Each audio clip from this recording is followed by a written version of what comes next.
મશીન્દ્રુ ઋષિની કહાની પ્રાચીન ભારતીય દંતકથાઓ અને પુરાણોમાં પાયો છે.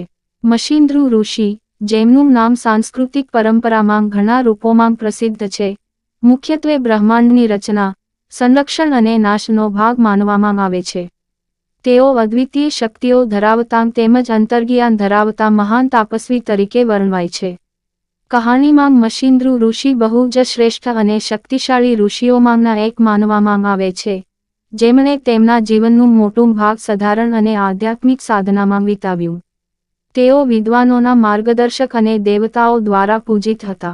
પરંતુ મશીન્દ્રુ ઋષિનું જીવન માત્ર સાધનાની આલેખની કથા નથી, તે માનવીય ભાવનાઓ, મોહમાયા અને સંસારી જટિલતાઓ સાથે પણ જોડાયેલી છે. મશીન્દ્રુ ઋષિની કહાનીનું એક મહત્વપૂર્ણ ભાગ તેમનો મોહનિષ્પન્ન અનુભવ છે. એવું કહેવામાં આવે છે કે એક દિવસ તેમણે ગહન તપસ્યાના અંતે બ્રહ્માંડના રહસ્યોનો અનુભવ કર્યો, પણ માયાના પ્રભાવથી તેઓ એક અચાનક મોહમાયા જાળમાં ફસાઈ ગયા. માયાનો પ્રભાવ તેમને વિમુખ કરી દેતો, અને તેમણે તેમના આધ્યાત્મિક માર્ગથી વિમુખ થવાનું શરૂ કર્યું. મોહિત મશીન્દ્રુ ઋષિ સંસારી જીવનમાં પ્રવૃત્ત થઈ ગયા, અને તેમના સાધનામાં ઘટાડો થવા લાગ્યો. આ સમયે તેમના શિષ્ય ગોરક્ષનાથ